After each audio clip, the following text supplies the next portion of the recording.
everybody. It's Susan Thornton, and welcome to our February edition of our Facebook Live, YouTube Live. And tonight, it is my pleasure to have Dr. Farah Abdulla with us from City of Hope. She is a dermatologist and dermatopathologist, and it's really delightful to have you joining us. We're spanning the coasts, east on my side, west on your side. So thanks for taking the time to join us for our program tonight. Thank you for having me. I appreciate it. Yeah, it's great. It's great. And I will just, we're gonna do some Q&A. So if you've got your questions, please type them in and we'll do our best to get to everybody's questions. But I thought that it would be great to start our night tonight. We both just got back from the 4th World Congress of Cutaneous Lymphomas that was held in Barcelona, Spain. And, you know, for many of you who may not be aware, this was truly the largest gathering of experts and researchers and clinicians from around the world in cutaneous lymphoma. I think the numbers were something around 425, if I remember correctly. And it was a really intense 2.5, 3 days. Actually, it was 3 days. I can't remember now. Yeah. With, at least from my perspective, there's so much information. I have yet to go through all of my notes, and I do promise that I will do that, and we will be publishing some of the outcomes and the highlights from the meeting. But I was just blown away by the number of presentations, the number of young people who were involved in research and who were presenting, and just the amount of research and data being done specifically. Like, this was all cutaneous lymphoma all day for 3 days. It was pretty impressive. At least that's my perspective. So I don't know if you have any highlights to share from your view from the meeting. Yeah, so just a little bit of background. We have very active societies in the United States under the United States Cutaneous Lymphoma Consortium, which meets yearly to discuss research that has been going on in the past year. And then there's a robust European meeting as well under the EORTC, which stands for the European Organization for the Treatment and Research of Cancer, and they have a specific cutaneous lymphoma task force. So each of these groups actually meets once a year individually, and many of the more prominent researchers and clinicians from the US will attend the European meeting and vice versa. What's unique is that a decade ago, the first World Congress of Cutaneous Lymphomas was held in Chicago at Northwestern. And we have this conference about every 4 years, but things have moved rapidly, and so we had our 4th one this past year. So it includes a lot of our North American colleagues, our European colleagues, and additionally, colleagues from around the world who may not have their own subcontinental group. So it really is quite intense. It involves dermatologists, dermatopathologists, hematopathologists, so pathologists that study just skin, pathologists that study just blood, and they've both chosen their area of research to be cutaneous lymphomas.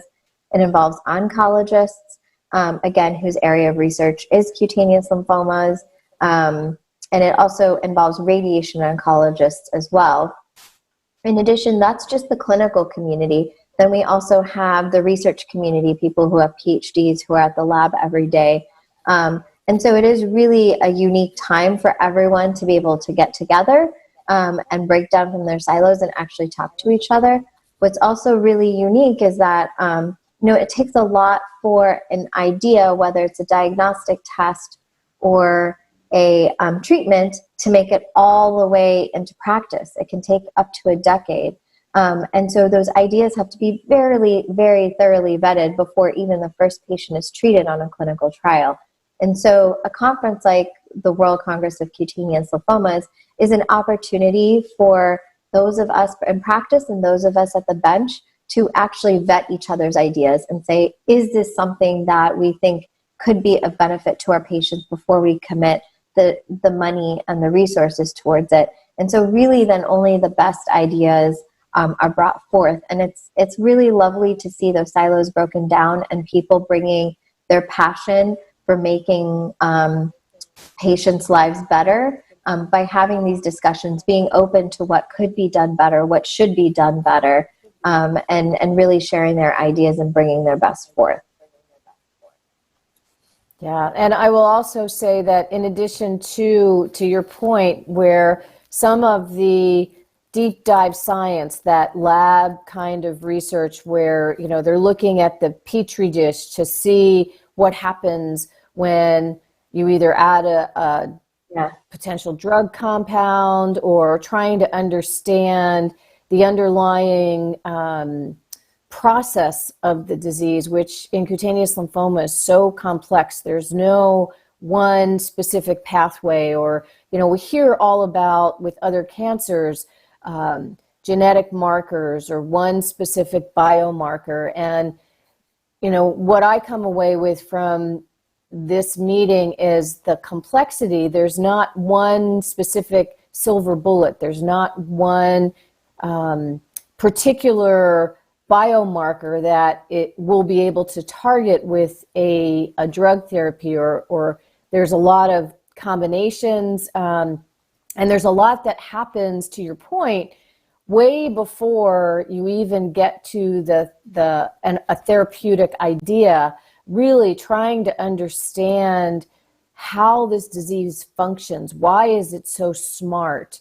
What are the different the different types and subtypes of disease that work differently in the body, and trying to understand more about that process.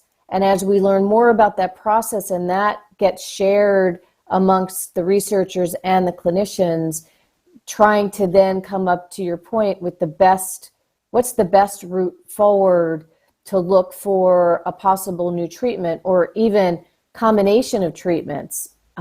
So I think, you know, part of the meeting was, some of it was the deep dive science that's going on, and then some of it was also around, well, how do we treat? Are there better ways to treat different variations of the disease with different combinations? And then we also had some sessions on quality of life. What's the real impact of, how do we manage the side effects of the disease, like itch and the skin issues and the emotional impact of dealing with this? Because it's all part, right, of, if you happen to have cutaneous lymphoma in one of its various forms, it's all part and parcel of managing day to day. And so there were several there were several overriding themes that I took away from the meeting. One is that most of the time we're focusing on the more common types of cutaneous T-cell lymphoma, Mycosis Fungoides and Sézary syndrome. What was nice at this World Congress is that while we do have people working on Mycosis Fungoides and Sézary syndrome, the other cutaneous T-cell lymphomas and then the cutaneous B-cell lymphomas are very different. Their biology is very different. And so we do have many groups around the world working on CD30 lymphoproliferative disorders. That's their sole focus, is to come up with, how do these develop and how should we best treat them? Subcutaneous panniculitis like T-cell lymphoma. There was a very robust discussion from two major groups that are looking at this particular area as to why this develops and how the treatments should be different than standard therapy that has usually just been brought over from Mycosis Fungoides and Sézary syndrome. There was also a lot of talk about gamma delta T-cell lymphoma as well. And then there was a good focus on cutaneous B-cell lymphomas with 3 different types. And so there was an acknowledgement of talking about all the different types, how they are different, but then also going back and looking within these types, what are the tumor cells like? What do we know about them? What do we not know about them? And actually looking at the genetics of each tumor type. The problem, as you mentioned, Susan, is the interaction. It's not just the tumor, it's the interaction of the tumor with the remaining immune system that's there and how the body naturally fights it. And so there was also a lot of research in how does the body naturally fight these types of tumors, and how is it different than other solid cancers that we hear more about, like breast cancer or prostate cancer. And then lastly, there's also many groups focusing on, well, how do we best treat these then? And not just MF or Sézary syndrome, but the other ones as well. And so there's a lot of talk, and there has been a lot of talk, rightfully so, in the last decade around personalized medicine. It's been difficult to get to that point with cutaneous T-cell and B-cell lymphomas when we don't know the causes, and we don't necessarily know of genetic mutations causing it. So now where that work's being done, so people can focus on, well, what are the treatments that would be better for certain individual people? That said, we are still in the beginning of this. There's no taking the tumor and looking at it and saying, right from now, these are the mutations and this is how we treat it.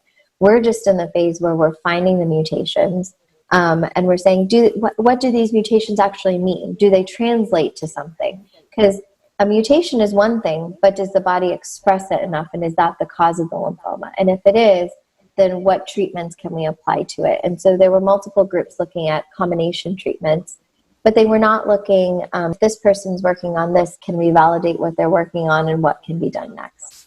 And then, of course, as you mentioned, there was a good focus this year on quality of life. So we know that the disease itself can cause the symptoms you're experiencing, fatigue, pruritus, but then the treatments can also cause the same thing. So what are things that we can do better to manage those, the side effects of the disease itself or the side effects of the treatment, until we can get some of the treatments to work better for people? And there was definitely a very robust focus on that as well. Yeah, and I think my takeaway, which always blows my mind from any of the meetings that I attend, but it's such a collaborative collection of people from all, as you mentioned, all different kinds of specialties that, and I love using Dr. John Zick's term, and I have to always attribute this to him, but you know, somewhere around the world, there's someone in a lab working on cutaneous lymphoma, and that is so true, just based on the amount of collaborative efforts, and now we're even beginning to gather data actively. You know, there's the Cutaneous Lymphoma International Consortium that's pulling together data so that we can begin to look at, since this is such a rare disease, it's challenging when you're trying to compare, if you don't have a lot of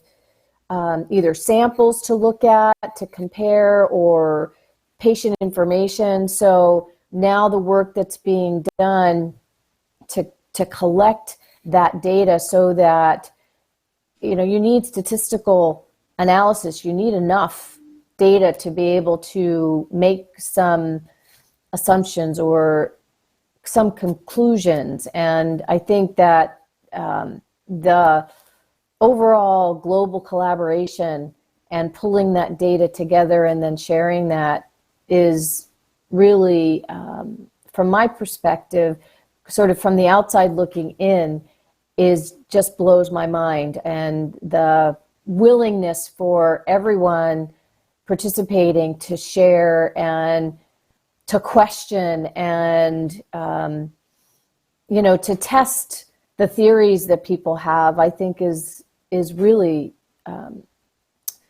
for me, gives me a lot of hope that eventually we'll really begin to figure out a lot more. And as we go along, you know, things will continue to get better and better as we learn more and can share it. Yeah, very true. These conferences are an opportunity for people who think about this every day to come together, and not only vet each other's projects or what they're coming up with for scientific validity, but also, like you said, these are rare disorders. It is difficult to come up with the number of samples needed. It is difficult to make anything out of the little information we get at each of our own institutions. Even if you're the largest institution in a certain country, it's still a very small number of patients. And so for people to come together and say, well, I have these cases, and someone else say, I have these cases, and for everyone to kind of pull everything together to make something more meaningful out of it is very, very, very important. And just stresses the importance of continuing to meet not only like on a yearly basis in our own countries and subcontinents, but stretching to meet with other people internationally. That's the only way I think we're going to get answers. Yeah. Yeah, and I think that's, as some of these ideas and things move into the clinical trial process, the importance of doing international clinical trials, which again adds a complexity because you've got multiple health systems that you have to work within, but it's really an important piece because we're a small rare disease, and especially when you get into some of the subtypes, as you mentioned, that were discussed at the meeting, to have enough people to actually fill a clinical trial is a challenge. And that's the only way we can get new treatments is through that very rigorous scientific process. So I think the other piece is for all of us as from the patient community to be aware of clinical trials and what's available, what we may be able to or be interested in participating in, because that really does help to move things forward as well. You can't get a new treatment without that process, and you wouldn't want that to happen. So being able to share and participate, and that's how we as patients can participate in moving the science forward as well, and to always ask, if you're interested, to ask about a clinical trial and what might be available, because I think a lot of people sometimes think, oh, clinical trial, that's my last ditch thing, this is really experimental, but the reality is that we have clinical trials across all of the disease stages, from early stage to a more advanced or aggressive stage. So, there's probably a place for anyone, that maybe not always, right? You have to qualify, but I think it's worth keeping your eyes and ears opening and asking. Very true. Yeah, so at City of Hope, we definitely have many clinical trials for multiple stages of mycosis fungoides and Sézary. But we're actually opening clinical trials for the first time in CD30 lymphoproliferative disorders. So just a brief overview, at City of Hope, we actually have 4 active physicians doing research in this area, but we have multiple others doing research in cutaneous lymphomas, but it just may be that they're doing research in multiple other lymphomas as well. So our cutaneous lymphoma group includes Dr. Christian Querfeld, who's also a dermatologist and dermatopathologist like myself, Dr. Jasmine Zain, who's an oncologist with specialty training in transplant, and Dr. Steve Rosen, who's actually been obviously in the cutaneous lymphoma space for many decades now, and has produced a great deal of research in that time. And he also serves as our scientific provost at City of Hope. So Dr. Christian Querfeld, her area of expertise and her area of research is looking at the immune environment. So how the cells react to the tumor, how the cells react to mycosis fungoides and Sézary cell tumor cells, essentially. And she's been working on this and been in this space for quite a while. She does have multiple grants supporting her research, particularly from the NIH. And so she's been able to not only look at the immune environment with respect to what could be causative factors, but also to leverage that immune environment and start clinical trials with patients.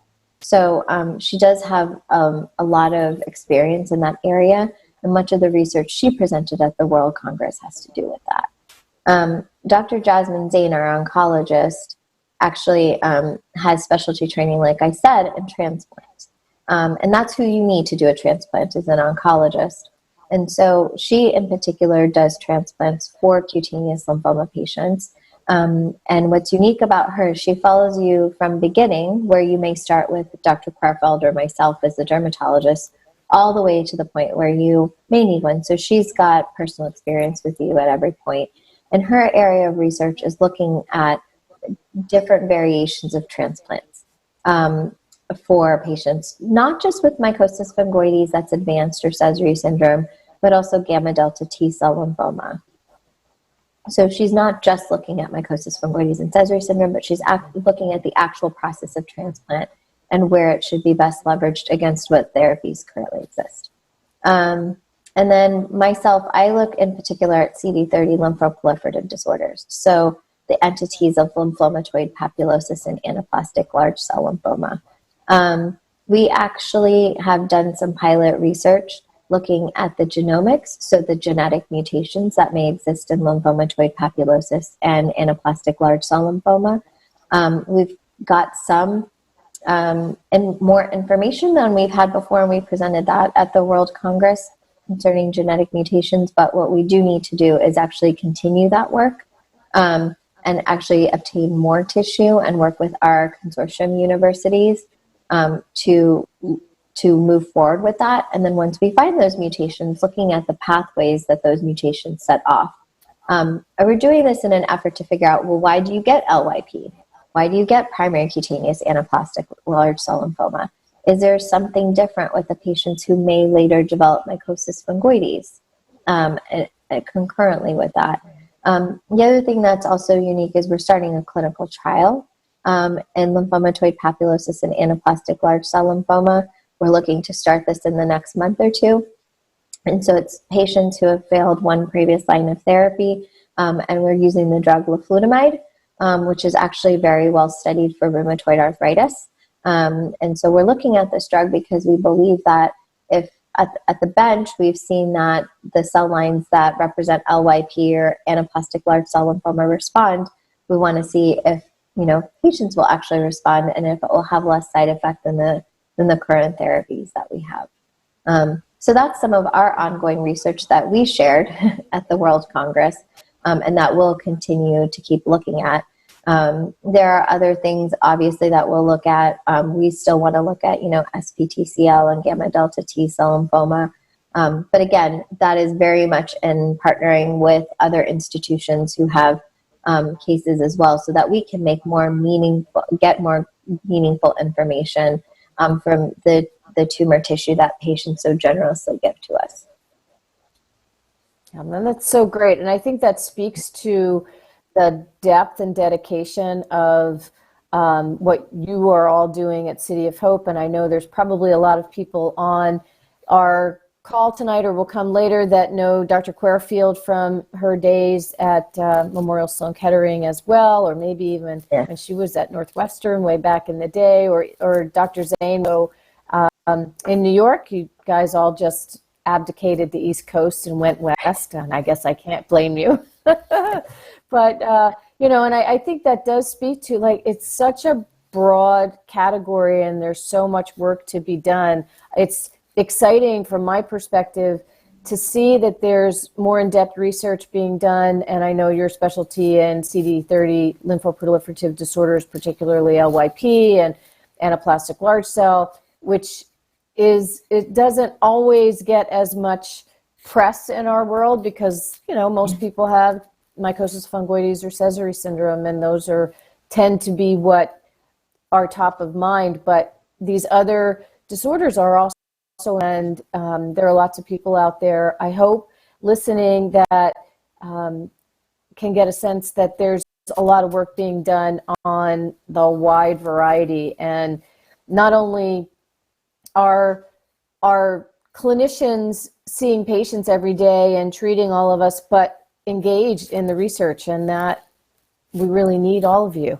So thank you for doing all of your work, and it's really great. And I will also do a little plug. We, as the patients, for many of you may not know, but we make a travel award to a young investigator who's doing work, and it's competitive. We ask for proposals, and the travel recipient for the World Congress actually was from City of Hope and working in Dr. Querfield's lab, and did a wonderful presentation as part of all of that. So it was great to be able to present that and provide a young researcher with the opportunity to get to the meeting and pay for travel costs and so forth. So we're trying to do our part too to keep everything moving.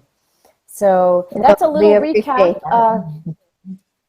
Yeah, and I think the other thing, it's so important to support young people to come into the field who have an interest and are interested in the research, and to find ways that we can support them, and as well as building on our research grant program. As you mentioned, you know, there's a lot of research that needs to get done, and I wish we had millions and millions of dollars. So I'll just do a little pitch. If anybody wants to give us $1 million or $500,000 or 50,000 towards our research grant program, our Catalyst grant and our long-term vision is really to be able to provide some major financial support for the work that needs to get done. So, you know, that's kind of, okay, not to use a bad analogy, but our skin in the game from a patient's perspective to really help the research, because, you know, it's competitive, and it's hard to get grants, especially for a rare disease. So I think it's so critical for us as the patients to support that work as well, because at the end of the day, we're the recipients of that great work. So plug for research and for funding and for support of our program, so we can support what you all do. Anyway, that was great. Thank you. And I'm sure we could probably talk all day about all the great stuff that was presented. It was wonderful. My head is still spinning, I have to say. And I have more work to do. So, all right, so we'll dive into the questions. Here we go. We'll try to paraphrase a little bit, and hopefully I'll just also do a little disclaimer to say that, you know, Dr. Abdulla will answer in general ways. You know, we can't answer super specific. We don't know all of your intimate details about your disease. So we'll do our best to answer from a general perspective, and then, you know, you really need to ask these if they're very specific with your physician and have that conversation. So we'll do the best we can. Alrighty, so here we go. If I do no treatments at all, will it always advance to end stage regardless? We'll take that first part of the question, because I think that's a very good one. And then let's see, and then we'll move on to the next part of the question, because that's kind of meaty in and of itself. And I think a lot of people ask that. Yeah. And actually, if you could put the question back up, the second part afterwards was important to address at the same time. Are treatments completely necessary to keep it in check? So that is something that we don't know as researchers and clinicians. So there was really good work done that came out of Stanford. Dr. Yun Kim, I'm sure many people know of her, since she's one of the leading researchers in this area. And I believe Stanford looked at all of their patients from, I think it was the mid-60s till about the early 2000s. And what they saw is that patients with stage 1A do very well. In fact, their life expectancy was a bit better than the normal population who's unaffected by cancer. So the issue is that many of us don't know if now the patients in that particular work were all ones that were being actively treated and actively followed at Stanford. So, I mean, the thought is that would it always progress? Well, we normally believe that if you haven't progressed at a certain point and you're stage 1A, most people are not going to progress. But can we say that for sure? No, because we don't have like this exact population of people that has mycosis fungoides and then their exact twin, where we can treat one and not treat the other, and say that our treatments actually are prohibiting you from moving to the next stage. So because we don't have that answer, we don't want to take a chance or gamble, and we want to treat what disease that you have. But we don't want to treat you with things that have extreme side effects that in and of themselves can cause you to have side effects or shorten your life expectancy either. So that's where it's paramount, and we describe this in almost every conference we have, choosing the right treatment for the right stage for the right patient. And so if it's limited disease, treating with the therapy that has little to no side effect, but that we believe will be effective, that's also not going to cost you a ton of money and break the bank. There's a lot of research in particular being done for this concept of what we're all challenged with these days of financial toxicity, the cost of the medications, the cost of getting to and from treatments. So long answer, if you didn't treat at all, would you progress? We don't know for sure. So that's why we elect to treat. And so we want to treat with the things that are going to cause you as little inconvenience and little side effect as possible, but that will keep your condition as much in check as possible.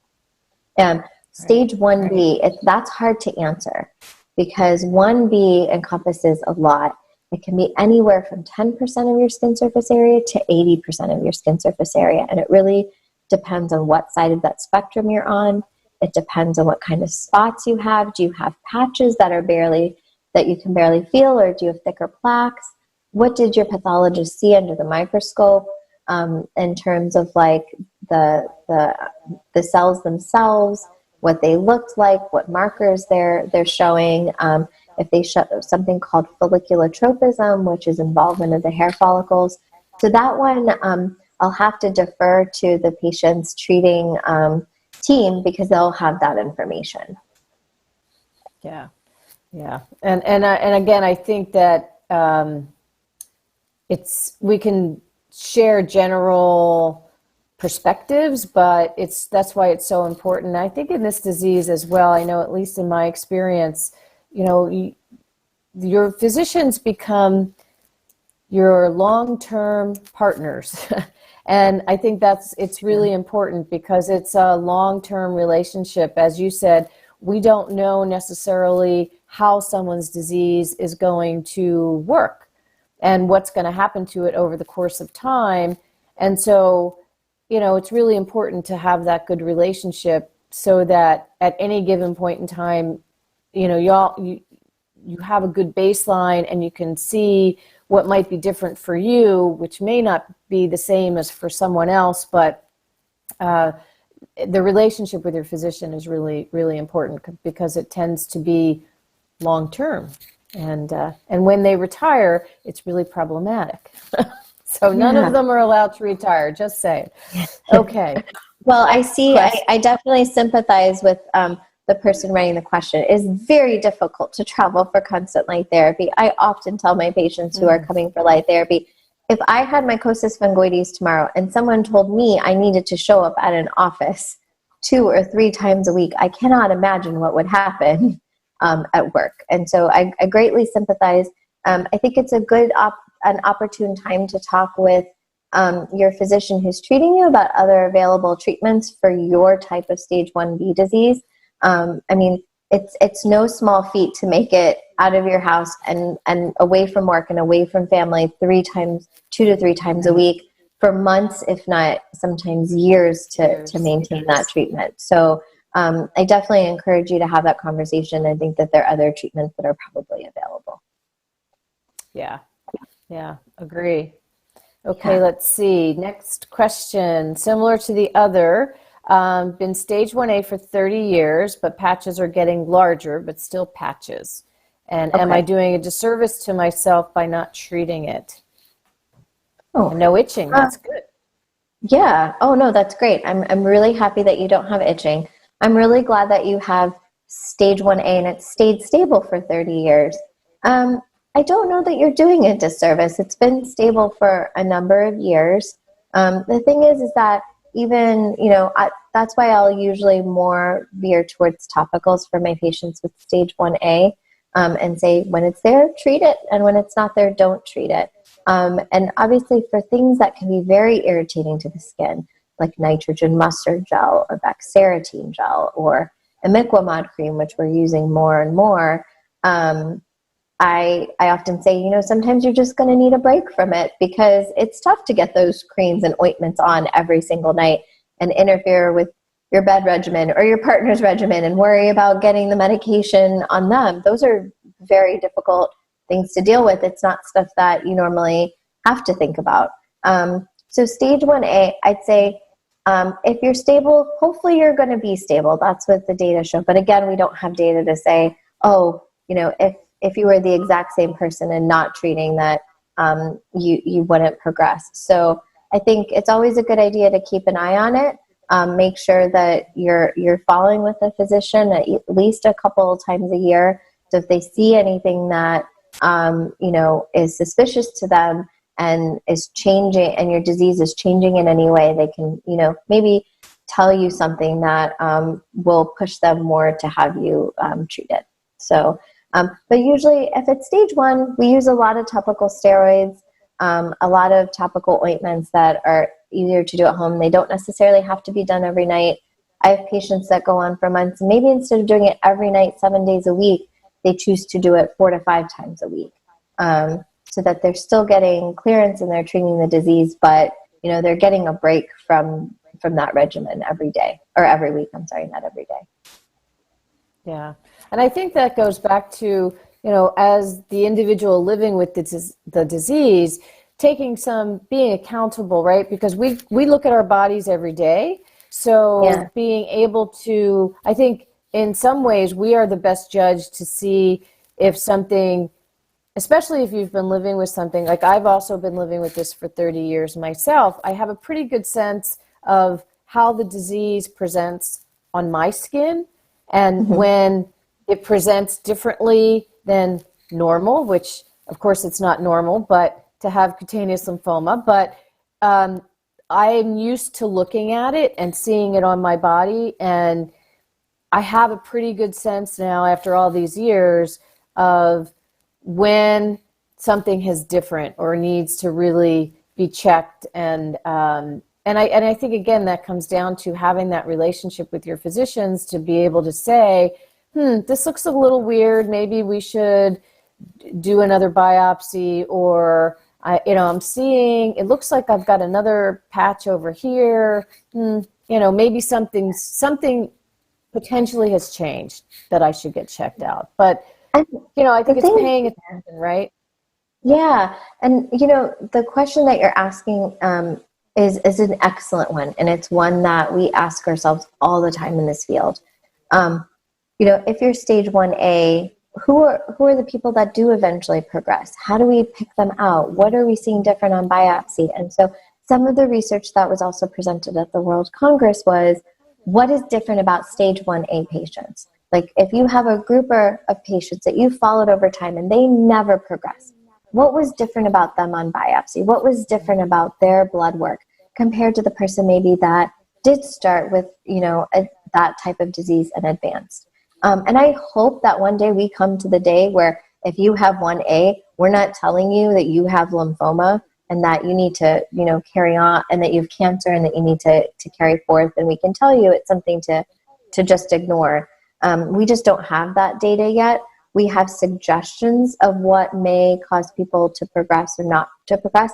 But again, they're suggestions. And so they really have to be borne out in larger studies before we tell people, don't worry about it at this point. So our general feeling is we don't want you to feel like you have to go do the next best therapy or enroll in a clinical trial. But at the same time, there is a lot of hesitation on our part to say, don't treat it and you'll be fine. So we try and choose treatments that, again, aren't going to hopefully interfere too much with your life, cause side effects, or, shorten your life in any other way. So I'm sorry I don't have a better answer to that. I'm sorry our community doesn't have a better answer to that yet.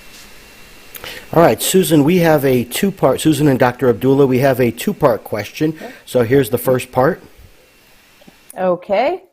Recently diagnosed and awaiting for scans to see if organs are involved. Is there a change in blood tests to expect with an involvement? Blood is normal to date. Looks like white cell count recently raised, which maybe was a red flag, and then suggested treatment is brentuximab for 6 cycles. So again, hard to say without all of the specific data, in front of you, but blood tests that we look at, the the first thing we look at is, depending on the type of skin involvement you have, we look at flow cytometry. And what we're looking for is to see if you have something called Sézary cells in the blood. That's a very confusing term to say Sézary cells, because we're looking for these kind of Sézary cells in Mycosis Fungoides as well. So that's one test that we do. We don't do it in everybody. Like, for instance, stage 1A is not a group that we do it in. It's usually stage 1B and higher. The other tests that we do, we always just look for kidney and liver. We want to check your kidney and liver and make sure those parameters are normal. The other thing that we do is something called a lactate dehydrogenase. Lactate dehydrogenase is a very generic marker. It's something that a lot of different cancer physicians use.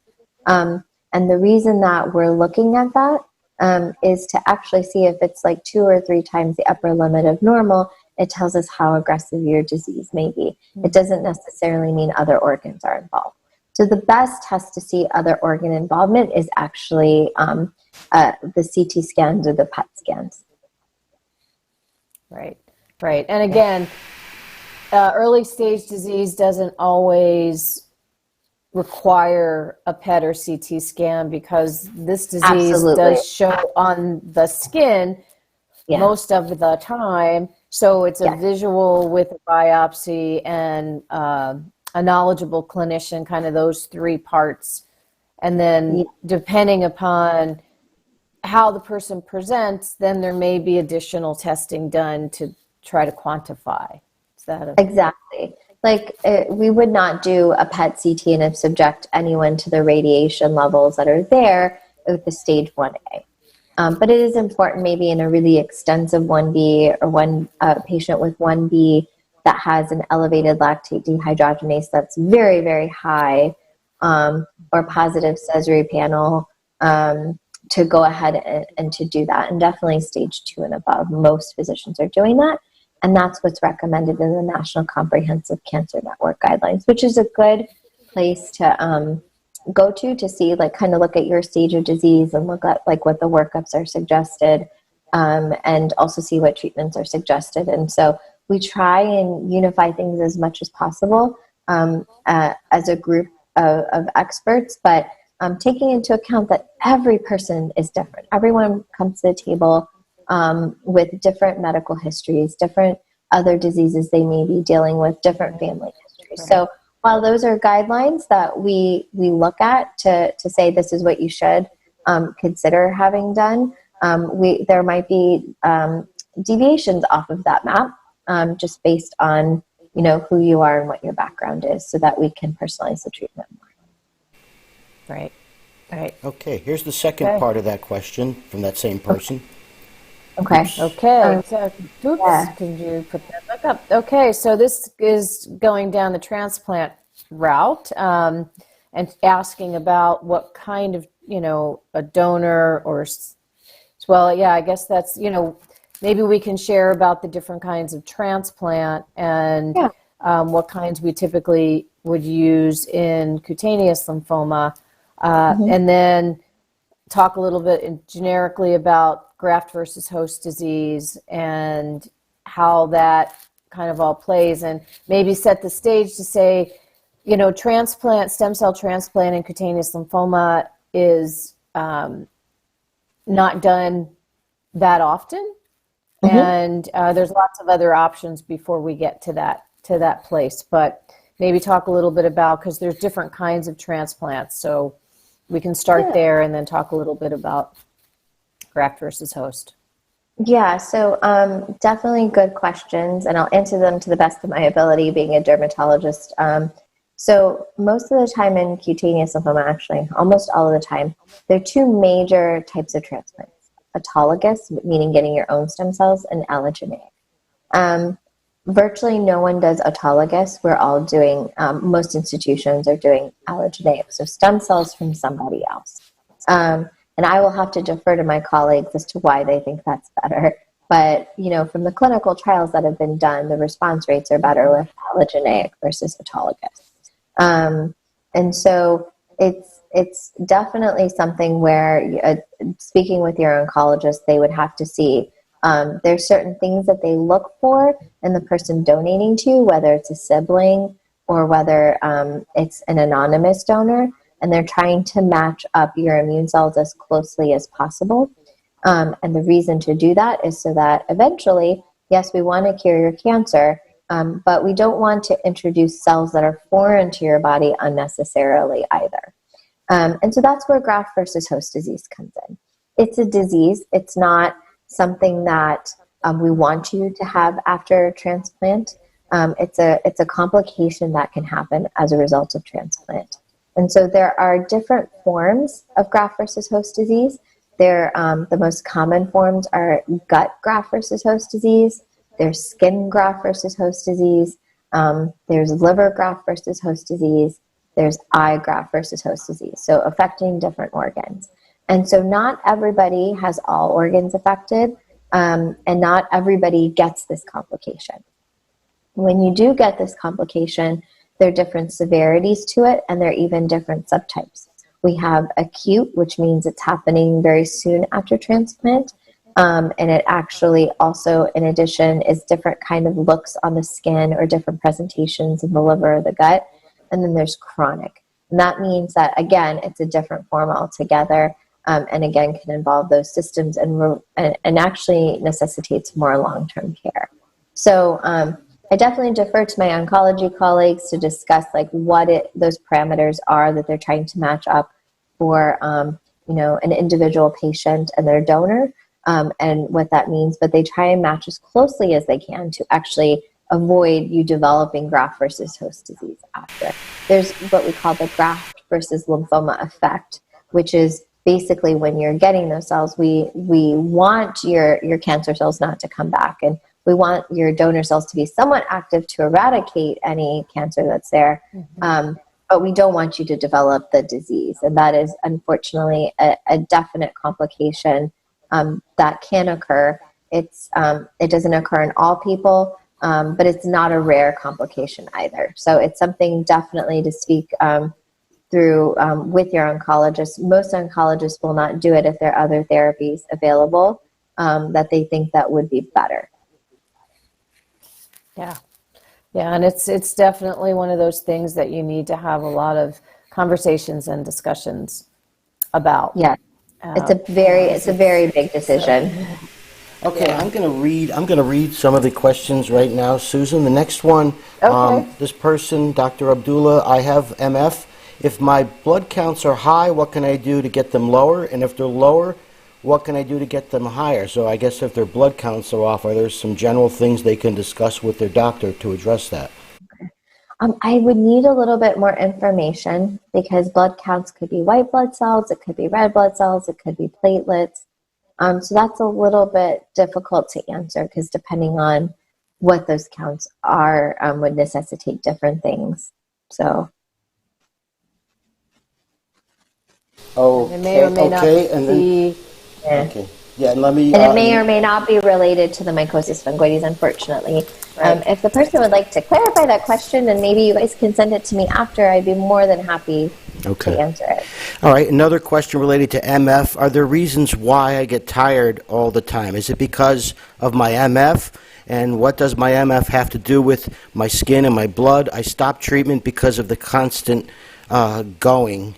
I know this is important. What I don't understand is that my blood work is fine, my spots are stable, just a little itchy. So, I guess they want to know why are they tired and why that disconnect between their blood work being fine, their spots are stable, but still being a little itchy. Yeah, it's difficult to say in this particular case if the fatigue, if the tiredness is due to the mycosis fungoides.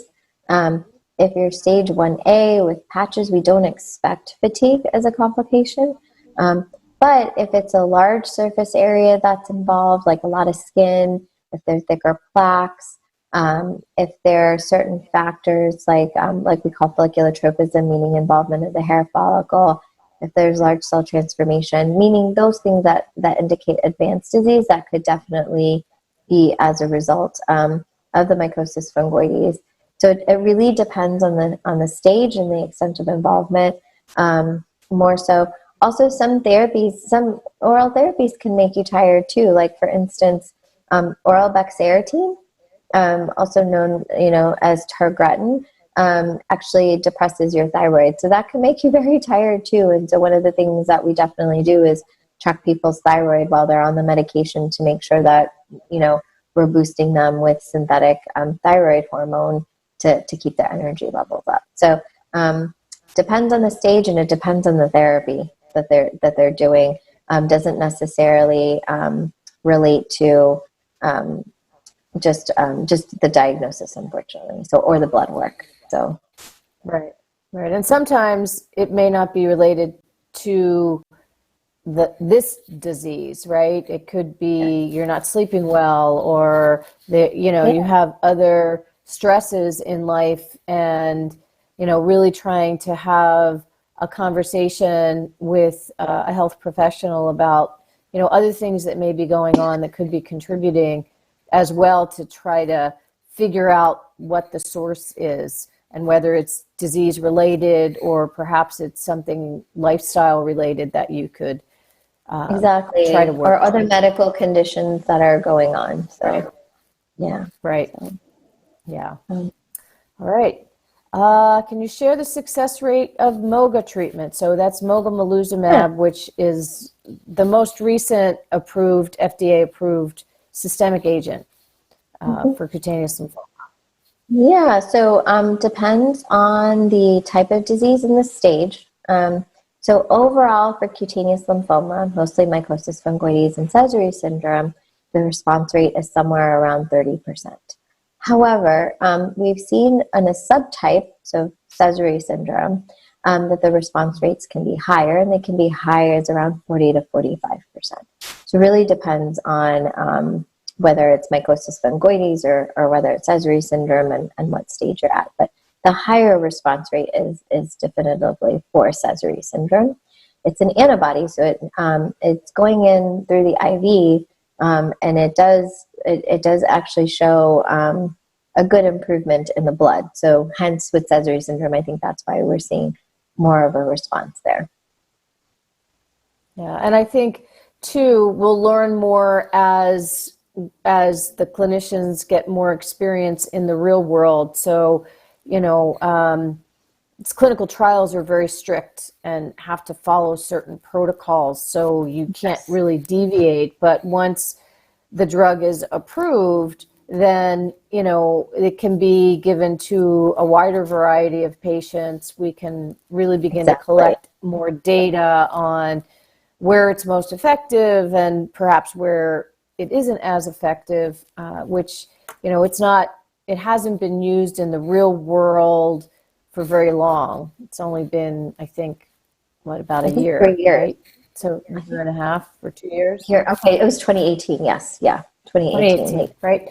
Yeah. So the more we learn, the more we'll understand, and I also think sometimes people look at those overall response rates when we use them, 30% or 40%, and you say, gosh, that doesn't sound very good. But you also have to look at the context of the type of patient that is on this therapy, generally speaking, has been on other therapies prior to being on this one. So, so there's a lot of other factors. And again, I think it goes back to really working with your clinician who knows how your disease is functioning, and statistics are only as good as the statistics, and they're guidelines, and may or may not be reflective of you as an individual. Agreed, and I think that's really important that you said that. In addition, people on clinical trials have usually been on whatever FDA-approved treatments there were before. So when something new comes to market and we think it might be better, or comes to market meaning it's approved by the FDA, we may use it sooner in some people than we would have before as well. So yeah, definitely a great point, Susan. Usually our clinical trials, and the information we get is from clinical trials, and we're not putting people on clinical trials when there are other approved treatments that we could try first. So Right. Right. Okay. Does this disease have anything to do with scleroderma? That's a good question. I haven't heard that one Yeah. before. Yeah, so scleroderma is a completely different disease. It's an autoimmune disease affecting the skin and looks very different as well. It's more of a hardening of the skin and a tightening of the skin, different pathophysiology from this disease and a different look as well, and different pathology. So, Good to know. Okay. I get secondary infections on my upper lip sometimes 7 times in the same location. Is this from CTCL? I think that's also hard to address, but yeah, it depends on the type of CTCL. Like, is it Mycosis Fungoides? Is it Sézary syndrome? Is it one of the other ones? And also how extensive it is and what stage you're at. Complicating secondary infections can occur in advanced Mycosis Fungoides and Sézary syndrome. The most common infections are Staph aureus. And sometimes if people have a history of cold sores, the virus that causes that can definitely spread over the skin as well. That's very, very, very rare. Those are the 2 most common skin infectious complications. But again, they occur in people with very advanced disease and typically not just a localized infection at the top of the lip. They'd be much more extensive. And again, something that someone with advanced stage disease, meaning 2B and higher, their clinician would be on the lookout for. right. Got it. Okay, we've got 2 more, Susan, as we come to the come up on 7:30 Eastern time. Here's one of them. Okay, we would love to help other individuals and doctors who are studying on people who are not treated and have never treated. How do I do this? Have had the disease 30 years, as indicated in my other question, stage 1A, but did not know I had it until I was 65, at which point I had MF for 25 years. Okay, so I guess That's a great question. Yeah, so Yeah. So we have registries. Most institutions have registries. For instance, we have one, and I know multiple other institutions within the United States that have cutaneous lymphoma registries do. And so, and in fact, there is a registry that is United States wide and European wide called ProClippy. And what we're actually doing is collecting all information from all patients who want to be registered. So we record things pertaining to your disease. So actually enrolling at a center that is involved in this, so whether it be City of Hope or Stanford or Northwestern or Sloan Kettering or MD Anderson, whatever center is closest to you, and then they follow you. And that information is truly, truly very important because they can collect that from you and from other people. And it's in the course of giving you care. But yeah, if you're telling them that you don't want to be treated, they would record that, and then things like that can be followed over time. So that is actually a very, very big push right now, is to get as many patients enrolled in registries as possible so that we can look retrospectively and also look prospectively as we collect information real time. Right now, a lot of the information has had to be collected, retrospectively, but moving forward, as people are enrolled, then, we're collecting data at every time point that we're seeing people. So great question. We hope to get as many people enrolled as possible at whatever center is closest to them. One great way is to look at the Cutaneous Lymphoma Foundation map of the centers that are there. And you can call and inquire if they have the registry, and they can collect your information if you were so willing, and we would really appreciate that. Great point. All right. And here's our last one, Susan. Our last question. Oh, always a good one. Should I get the Sills vaccine? Always important question. I hate to say it's important for us to know the subtype, the stage, and the treatment that you're on.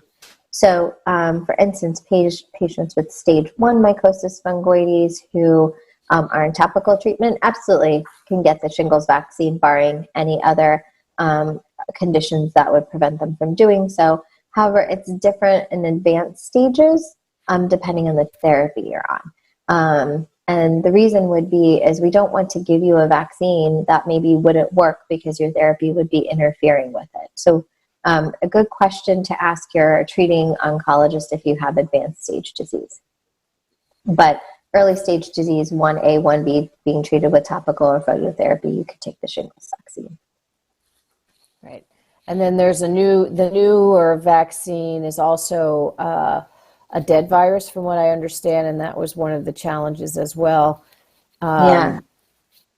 You know, and so that is a safer option than was available before.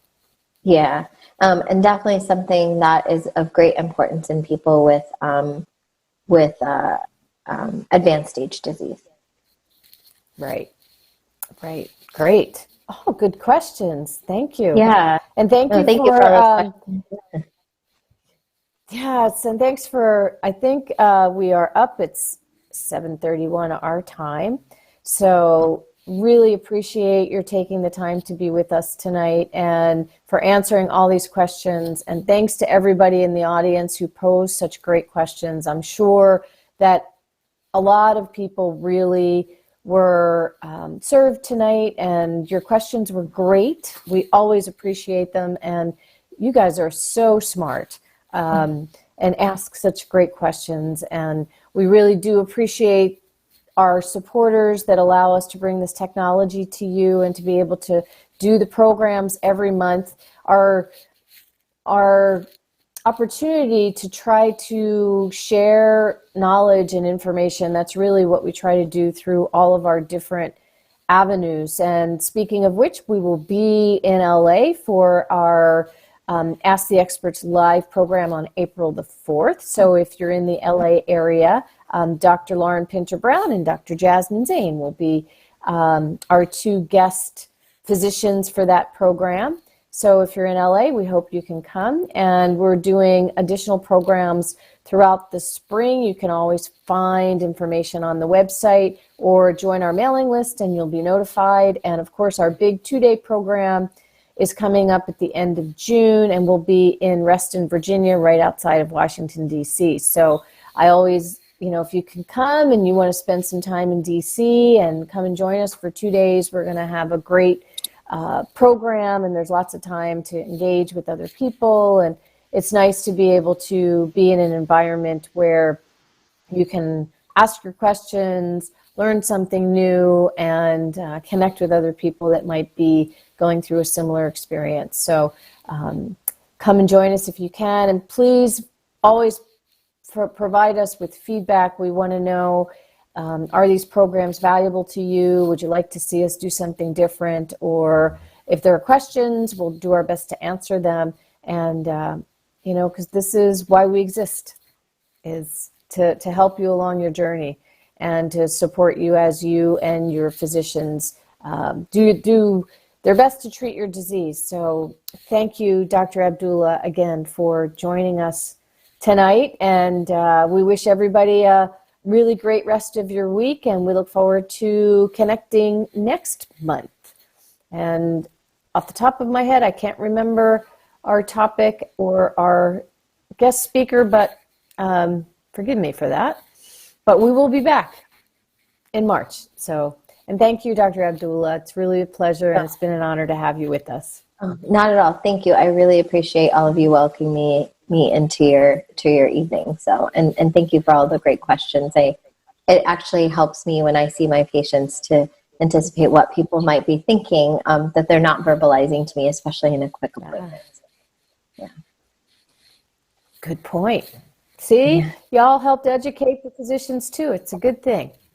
Yeah. All right, everybody. So we're going to call it a night. Thank you again for joining us, and we look forward to seeing you next month on our next program or at one of our live programs coming up, or give us a call, drop us an email, and let us know how we can best be of support. And thanks to our wonderful team, our producer, Mike, and to Hillary, our program manager, and to the whole staff that helps make all this, you know, I just get to be the front man.